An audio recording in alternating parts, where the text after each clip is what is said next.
supporting autistic individuals in our churches. Hi, I'm Triona, I'm a Roofbreaker and I'm also autistic. Autism is a neurodevelopmental difference. This means that during development, your brain wires itself a little bit differently to other people's and you experience the world in a different way. Autism is also a spectrum condition. Whilst there is a myth that the spectrum goes from less autistic to more autistic in a linear fashion, the spectrum itself is actually more like a circle with lots of different variations and presentations of how you would experience autism as an autistic person. There are some things that we all have in common, and that's what we need in order to get diagnosis. These commonalities include social communication, rigidity of thinking, and sensory processing differences. Each of these can vary wildly person to person, so it can be quite overwhelming if you're thinking, how do I support someone in my church who is autistic? You also might have some questions about the language used around autism. Is it autism? Is it ASD? Is it high functioning, low functioning? What does it all mean? Whilst each individual might have their own preferences, and it is always worth checking with them first, there are some general preferences from the autistic community. Generally, we prefer to go with identity first language. That is, I'd say I'm an autistic person. This is because, due to it being a neurodevelopmental difference, I can't separate the autism from my brain. It's all in there, it's the wiring, it's how I see the world, it's how I experience everything. I don't carry it around in a handbag like an accessory, person with autism. It's just part of who I am. Probably wondering, how can I support and welcome autistic people in my church? That's a really great question to be asking. There are some things that you can put in place that should be quite supportive to most autistic people, but do remember to speak to the individual and see what will best support them in accessing church. You might want to consider doing a sensory audit of your church. This could just be walking through your church building and imagining the different groups and sessions and services that go on in there. Imagine them with the senses heightened. What would the experience be like? Now, with our different presentations across autism, we have people sensory seeking and sensory avoidant.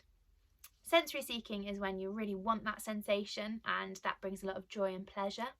And sensory avoidant is when a certain sensation is very uncomfortable, sometimes to the point of pain, and it can be quite distressing and overwhelming. Because every person will vary and people will be sensory seeking and sensory avoidant in different areas, it's impossible to create the perfect sensory environment for every autistic person. What you can do when you're doing a sensory audit is think about any individuals you know that are already at your church who are autistic and their preferences and areas in which they are sensory seeking or sensory avoidant, and what you could do to make that more comfortable. If you don't know of any autistic people in your church, perhaps think about it in general and think about areas that you would be willing to change and be flexible about should someone approach you and say, this is too loud or this is too bright. Having a conversation is always a really great place to start. Change and unpredictability can be really difficult to manage as an autistic person. There are some things that you can do to help with this. If you know that there's an upcoming change, be it to a service time or a small group that's meeting midweek, if you send that information out as soon as is possible, whether it's by email, on a one-to-one texting basis, or even shared in the notices during the church service, this can help give the processing time necessary for an autistic person to manage their own feelings and emotions around that change and to prepare ready for it. Something like an order of service can actually be a really good accessibility accommodation. It tells you exactly what's happening in the service, what the structure is, what's going to come next, all of the things that you might be anticipating or concerned about, not knowing what's going to happen throughout a service or a group. If you don't want to print out orders of service, you could make them available online. If you're thinking about supporting children in their groups, you could think about a visual timetable. It's basically a series of pictures, all written words, it doesn't have to be pictorial, that tell you what's going to happen and when and the order that it happens with. This can also help prepare for transitions between activities, which is another thing that autistic people can find difficult sometimes. Language in our church settings is something else that you can be thinking about. As autistic people, we can tend to be quite literal thinkers, taking things at face value.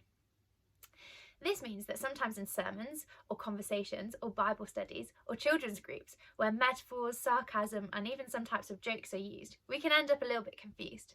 If you just add in a little line explaining this is a metaphor, this is what it means, or just clarifying that something's a joke. That can really help us to know what's going on and be on an even footing with everybody else. Make it known that you're a roof breaker and that people can come to you to talk about this sort of thing. If people know that you're a church that is seeking to welcome and be accessible, they will be much more confident in talking to you about their accessibility needs. You'll often find having these things in place don't just benefit the autistic people in your church, but actually they benefit many of the congregation. These are just a few ideas to get you thinking. As I said, the best thing you can do is talk to autistic people you know that come to your church groups and services and see what they would like in place. And be an atmosphere where people can ask for things, and it's normal to be talking about how you make church an accessible place for autistic people. For more resources and information, visit www.throughtheroof.org.